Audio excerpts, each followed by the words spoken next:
Fidèles téléspectateurs et téléspectatrices, chers invités présents ici, ceux qui nous suivent d'ici et d'ailleurs sur Nova TV, la chaîne qui vous fait voyager. Bienvenue sur l'émission Le Verdict, l'émission qui explore les recoins fascinants de la littérature. Plongeons ensemble dans l'univers des mots, des histoires captivantes, des écrivains inspirants qui alimentent notre amour pour la lecture. Préparez-vous à être transportés dans un univers où chaque ligne résonne avec la puissance de 1000 pensées.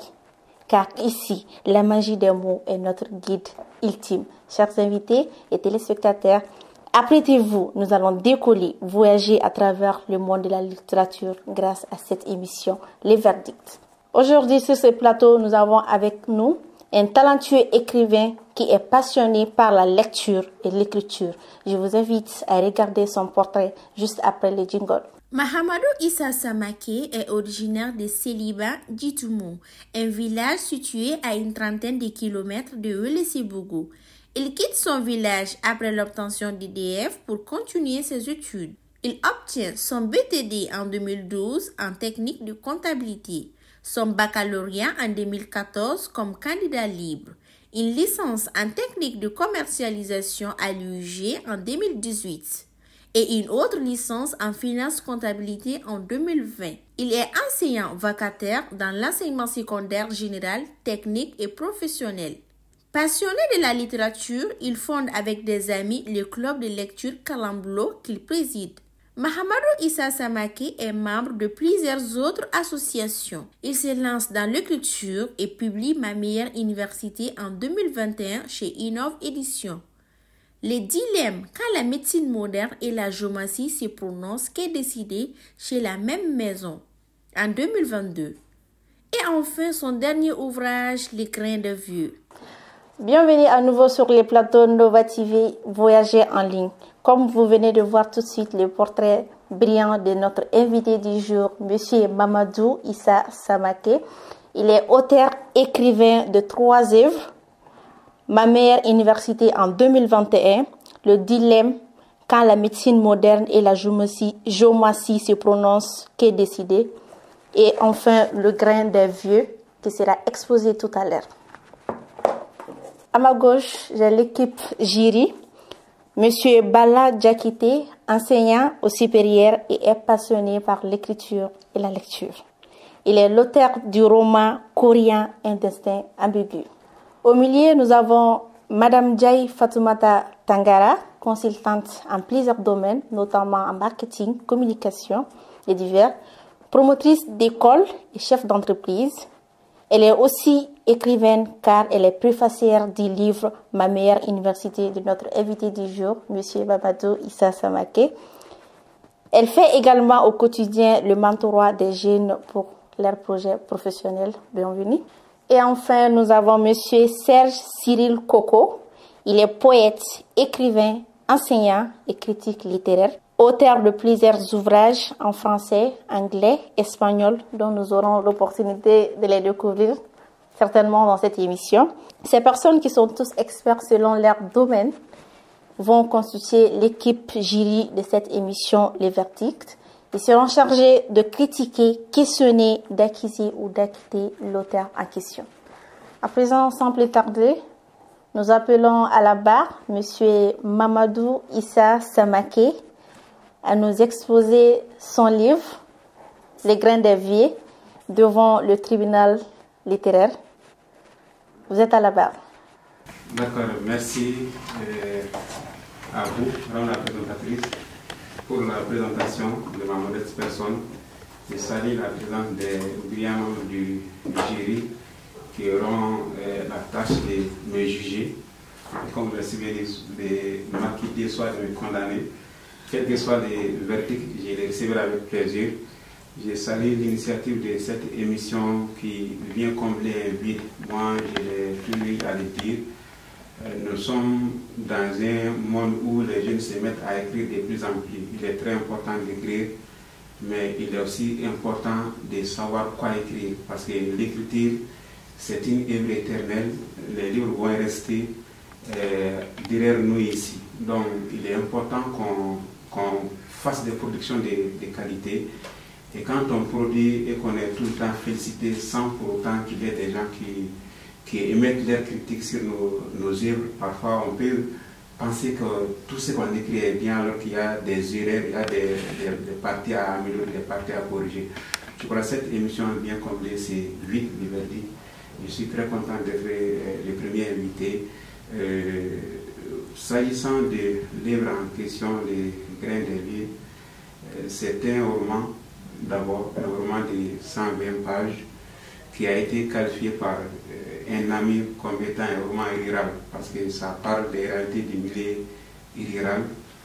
Le personnage principal, ça c'est Sungalo, qui est un jeune qui vit dans une grande famille où il a son grand-père, son père et ses oncles.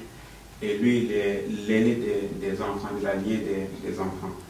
Comme c'est le village, il y a des familles qui ont des ressortissants à l'étranger qui envoient à la veille de chaque hivernage une somme à leur famille pour qu'elles s'aident dans les travaux champêtres.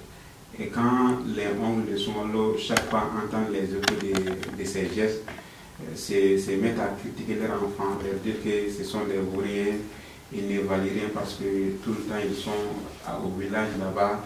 Et quand ils voient, c'est pour venir dans la capitale à Bamako, alors qu'ils ont des camarades qui sont à l'étranger, qui sont dans les pays occidentaux, qui aident leur famille.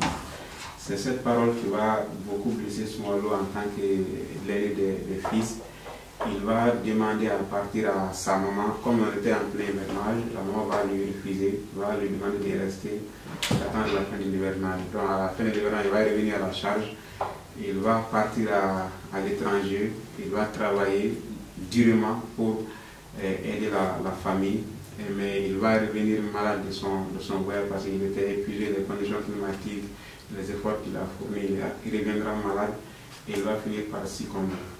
Maintenant, les grains des vies, c'est les vies qui se retrouvent entre eux au grain pour discuter de ces sujets, les problèmes du village, et proposent leurs solutions à ces problèmes. Donc, le chef des grains des vies, ça c'est Yiriba, qui accueille les grains. Le grain est composé de Elhadji Oujouma, qui est un musulman attaché à la religion, mais qui a aussi eu la chance de savoir lire et écrire. Il a appris à apprendre à lire et à écrire. Il y a Yayaba qui est aussi musulman. Yiriba est pas un anime, mais il est très attaché à la tradition. Il est sur la voie des ancêtres.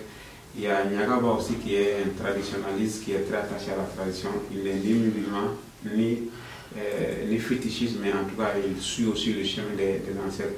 Il y a lui qui est chrétien, donc d'où la notion de la laïcité.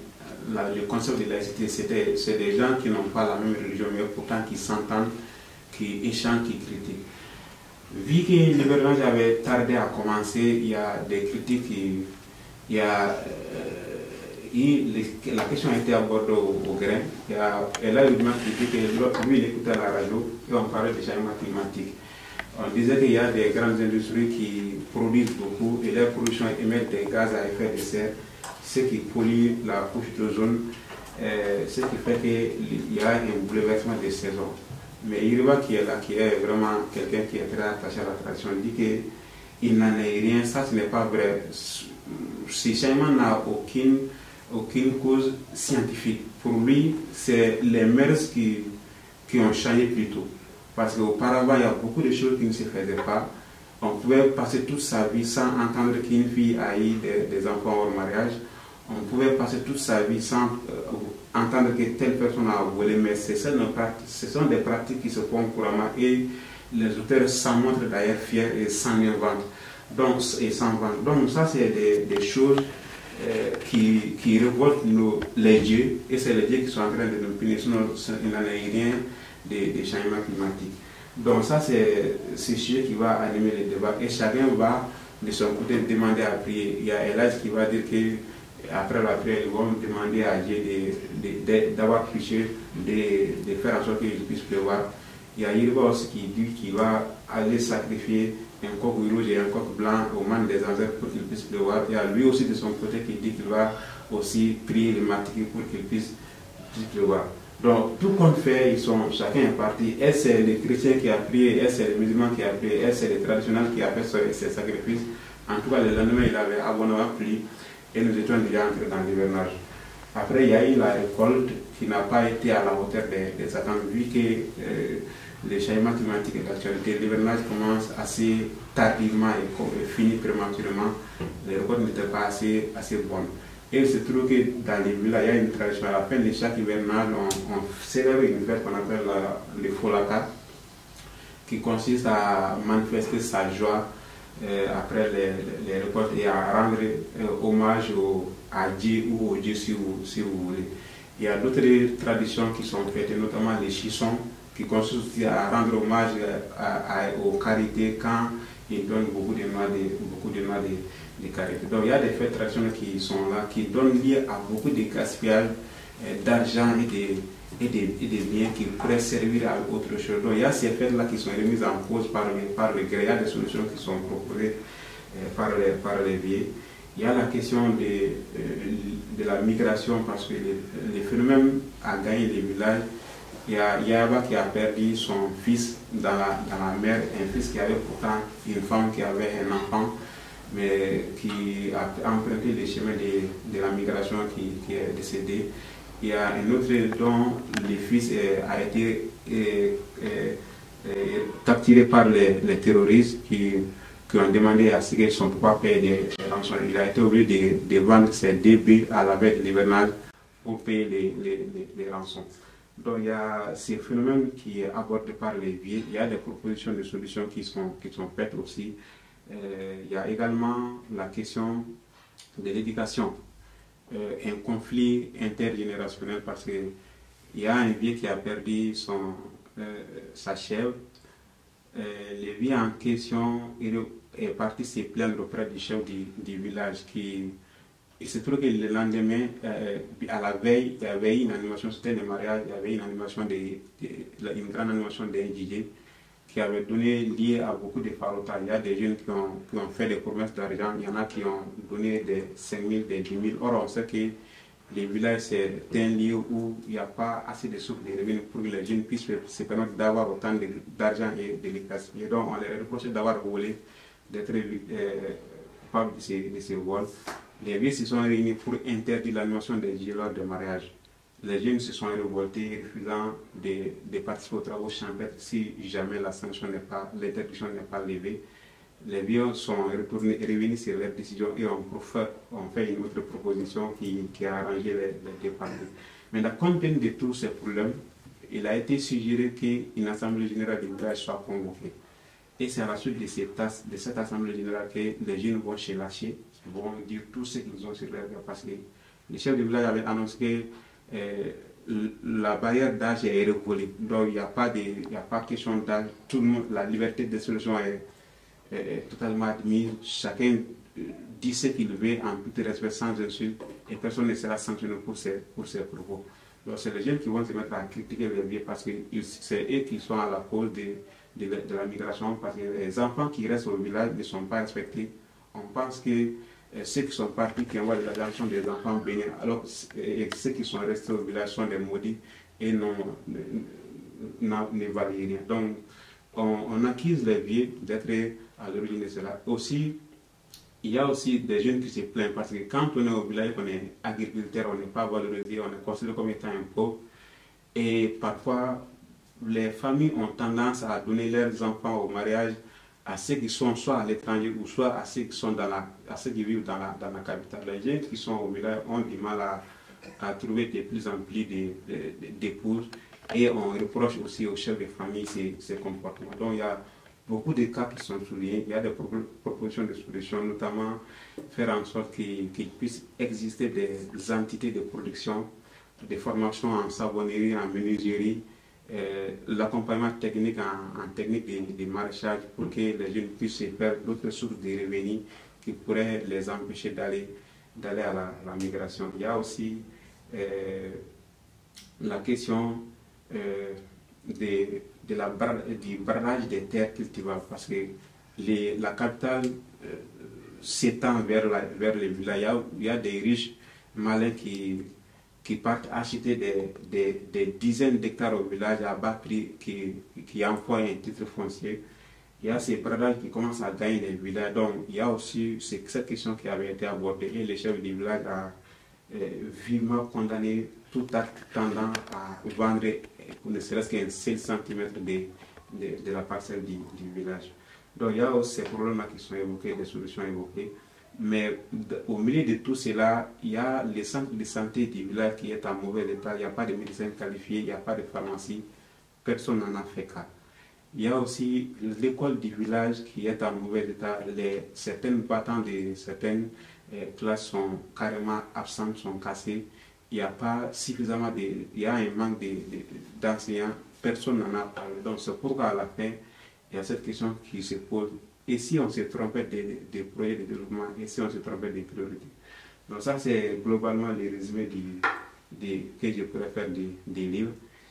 J'espère qu'on aura l'occasion d'en discuter davantage avec les membres du jury et avec vous. Merci. Ok, merci encore pour ce brillant exposé des livres. Même si on les lit, je pense qu'on en a beaucoup tiré profit. Alors à présent, je me tourne vers les membres du jury. Vos impressions, vos premières impressions d'abord sur le petit exposé, et je sais que vous avez également parcouru les livres et vous avez la parole maintenant. Merci Madame Maïga, et merci à l'équipe de Nova TV pour cette démarche scientifique. Et comme le disait tout à l'heure l'auteur, c'est effectivement alors une démarche qui va permettre d'améliorer les productions des jeunes écrivains. Donc c'est vraiment salutaire. Donc bon vent à l'émission. Et dans un premier temps, je salue l'effort et surtout la vision d'un jeune écrivain, alors M. Samaké. Alors, parce que écrire, ce n'est pas donné à tout le monde. C'est déjà de l'audace. C'est aussi servir la nation.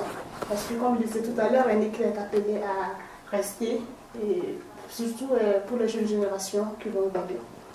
Ceci dit, j'ai effectivement lu le livre avec assez d'intérêt, un très grand intérêt, j'allais dire. Tout simplement parce que le titre déjà du livre est interpellateur. Le grain, on le sait d'habitude, mais le grain est vieux. Bon, il fallait chercher à savoir ce qui se trouvait effectivement dedans. Donc j'ai vraiment lu le livre entre les pages et j'ai écouté avec un grand intérêt également l'auteur tout à l'heure. Ceci dit, j'ai recensé beaucoup d'aspects positifs dans le livre comme première impression. Alors, des concepts de plaisanterie, alors notamment de cousinage à plaisanterie, j'allais dire. Des concepts, alors, de respect de l'étranger. Ensuite, l'immigration, il en a parlé. L'utilité des groupes de travail sont entre autres vraiment des éléments que j'ai recensés dans le livre qui prouvent à suffisance l'authenticité du livre et l'originalité de l'écrit. Donc c'est vraiment un livre consommable à mon avis dans un premier temps, comme il s'agit d'une première impression. On en reviendra justement à la phase critique de cette émission. Je vous remercie. D'accord. Alors, nous sommes toujours sur Nova TV et précisément sur l'émission Le Verdict. Monsieur Issa Samaké, après toujours cet exposé, nous allons, les jurys gardent les micros. Ils gardent effectivement le micro et si toutefois ils ont des questions ou des critiques à faire, nous vous écoutons. Bien, merci à Zénaba et merci également à Nova TV pour l'accueil, l'organisation de cette émission qui vient à point nommé. Je dois dire tout d'abord que l'auteur est très audacieux pour la simple raison que nous sommes dans une société où il faut faire beaucoup attention, surtout quand on doit parler des vieux. Il y a nous sommes dans une société qui est toujours gérontocratique et dans ce sens-là, les vieux occupent, je ne dirais pas une position plus ou moins sacrée, mais ils sont plus ou moins vénérés dans notre société. Et de ce point de vue, s'attaquer à des sujets qui touchent aux vieux, c'est quand même très audacieux. Ça, c'est la première des choses que je voudrais dire à l'endroit de l'auteur, pour le féliciter de son courage. Ensuite, le livre, je l'ai beaucoup apprécié parce que c'est écrit dans un français accessible. Le contenu est très lisible et on le lit aisément. On n'a pas besoin d'avoir un dictionnaire à côté pour que, après chaque 2 pages, consulter le dictionnaire. Je pense qu'on écrit un livre pour communiquer, on n'écrit pas un livre pour soi-même, on écrit un livre pour les autres. Et quand on parle de communiquer avec les autres, ce qui est en jeu, c'est avant tout la compréhension. Et ce travail pédagogique, ça, je l'ai beaucoup apprécié. Maintenant, quand on parle également des thématiques qui sont abordées dans le livre, on commence d'abord par l'inquiétude et vers la fin, on termine par des interrogations. Donc finalement, on est dans une sorte d'ambirinthe où nous sommes appelés à faire face à des choses gênantes, de notre réalité. L'inquiétude vis-à-vis de l'hivernage qui allait venir, ensuite le conflit générationnel entre les vieux et les jeunes, la question de l'immigration et aussi si souvent cette question d'entente entre les religions que vous avez qualifiée de laïcité. Je voudrais justement à partir de là poser une question par rapport à la laïcité. Je souhaite savoir quelle définition donnez-vous à la laïcité? Quelle définition donnez-vous à la laïcité? Parce que la façon dont vous avez présenté la laïcité dans le livre, ça laisse entendre que la laïcité renvoie au fait que les gens de religions différentes, de confessions religieuses différentes, parviennent à vivre en symbiose. Pourtant, la laïcité, si je pars de mon référentiel de politiste, de spécialiste en sciences politiques, je dirais que la laïcité, c'est avant tout le principe de la séparation de l'ordre religieux avec l'ordre politique. C'est avant tout cela. Maintenant, tout le reste qui vient, ce sont des ingrédients en fait, qui viennent embellir le concept central qui est le principe de la séparation. Ce que vous avez dit, c'est plutôt la question de... Cela renvoie plutôt à la liberté de conscience. Chacun est libre de croire à ce qu'il veut. Il y a la liberté de conscience qui n'est pas à confondre avec la laïcité. Il y a la liberté du culte également. Chacun est libre de pratiquer sa religion sans pour autant porter atteinte ou empêcher l'autre de pratiquer sa religion. Voilà des concepts qui ressemblent beaucoup à la laïcité, mais qui ne se confondent pas justement à la laïcité. Donc la première question, c'est justement cela. Quelle définition donnez-vous vous-même personnellement à la laïcité? Et la deuxième question, cela renvoie effectivement au destin qui est réservé à Sonkalo. C'est vrai que le cas de Sonkalo m'a beaucoup interpellé. Personnellement, quand je parcours les pages, Sonkalo, c'est celui-là que je suivais de plus près, de très près. Mais j'ai vu que par la fin, vous avez réservé à Sonkalo un destin tragique vers la fin. Pourquoi ce choix? Pourquoi ce choix? Quand on sait que Sonkalo, il a été quand même cet enfant béni, celui-là qui a respecté ses parents, qui n'a jamais haussé la voix sur ses parents. C'est celui-là aussi qui a quand même fait retenir pas mal de jeunes pour ne pas qu'il aille vers l'immigration. Alors, cette bonté que Sonkalo avait pour sa communauté, qu'il a toujours animée, et même quand il est parti à l'immigration, c'était pour pouvoir venir en aide à sa famille. Cette bonté naturelle de Sonkalo, comment le ciel a pu réserver à Sonkalo ce destin tragique? Deuxième question. Je vous remercie. Merci beaucoup, M. Bala. Alors, M. Samake, on vous écoute. Je pense que vous avez des bons cadeaux comme ça. D'accord. Je remercie tout d'abord Mme Day pour les premières impressions, M. Diakité pour le commentaire et ensuite les questions. La première sur la laïcité. Le concept de laïcité fait couler beaucoup d'encre de salive, surtout lorsqu'on révisait notre constitution. Pour moi, on parle de la séparation, séparer la gestion l'exercice du pouvoir, la gestion du pouvoir à la religion. Mais sauf que pour moi, chaque être humain a une religion. Quand on est président de la République, on se réclame appartenir à une religion. Quand on est premier ministre, on se réclame appartenir à une religion. Donc l'être humain vit avec sa religion. On ne peut pas séparer un homme de sa religion. Et si c'est l'être humain qui exerce le pouvoir, il est très difficile que ce pouvoir-là puisse être séparé de la religion. C'est pourquoi, malgré la laïcité qui est prônée, on voit dans nos lieux publics, on voit des lieux de prière. Quand vous partez à l'hôpital, vous allez voir un espace qui est destiné à la prière. Quand vous partez dans certains villes, vous allez voir des tapis de prière, des chapelles, etc. Donc, tout ça, ce sont des marques de la religion qu'il serait difficile de séparer de l'exercice du pouvoir, de la gestion du pays. Donc, pour moi, dans un pays, ce qui est plus important, ça c'est la cohésion, la cohabitation entre les gens. Donc, pour moi, quand des gens appartenant à différentes religions parviennent à vivre ensemble, à cohabiter ensemble, chacun respectant l'autre dans sa pratique, pour moi, ça c'est ma propre définition en moi de la laïcité. Donc pour moi, ça c'est la meilleure des laïcités. Quand les gens se comprennent, vivent ensemble malgré les différences de religions, pour moi, ça c'est la plus belle forme de la laïcité. Ça c'est mon concept. Je ne me réfère pas à un dictionnaire pour les donner, mais ça c'est ma compréhension de la laïcité. Maintenant, par rapport au destin de Smolo, il y a beaucoup de reproches à ce niveau. Quand on a tendance à penser que quand on est bon, notre bonté doit être récompensée. En principe, ça doit être comme ça. Mais peut-être la mort aussi n'est pas mal en soi. Quand on est croyant, qu'on croit au paradis, peut-être qu'au bout, il y a la vie lui réservait encore d'autres difficultés à traverser. Peut-être pour les récompenser assez rapidement, il a fini par succomber à sa maladie.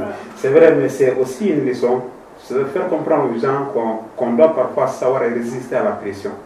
Parce que lui, il n'est pas parti de son propre chef, de son propre gré. On lui a mis la pression et c'est cette pression qui l'a poussé à partir. Sinon, jusque-là, il était resté au village, il voulait 10 000 qui coûtent au village. Mais c'est avec les critiques de ces hommes qu'il a été choqué et tout de suite, il a cédé à la pression et il est parti. Donc, c'est pour aussi dire aux gens, il faut que l'homme doit suivre sa conviction. Parfois, on peut écouter les conseils par-ci, par-là, ça sont les conseils, mais on doit s'attacher à sa conviction, on est les maîtres de sa vie. Donc, il ne faut pas parfois céder aux pressions pour suivre la volonté des autres, alors que nous avons nous-mêmes une volonté qu'on peut suivre. Donc, ça, c'est un peu la leçon que je voudrais donner à ce niveau, dire que le fait qu'on respecte ses parents, le fait qu'on soit vu comme étant une personne bonne, comme étant une personne gentille, ça ne nous garantit pas, ça ne nous met pas à l'abri des surprises désagréables, ça ne nous met pas à l'abri de la plus horrible des choses qui puissent arriver à l'homme. On peut être à la fois bon, mais subir des épreuves, traverser des épreuves qui peuvent nous conduire à la mort.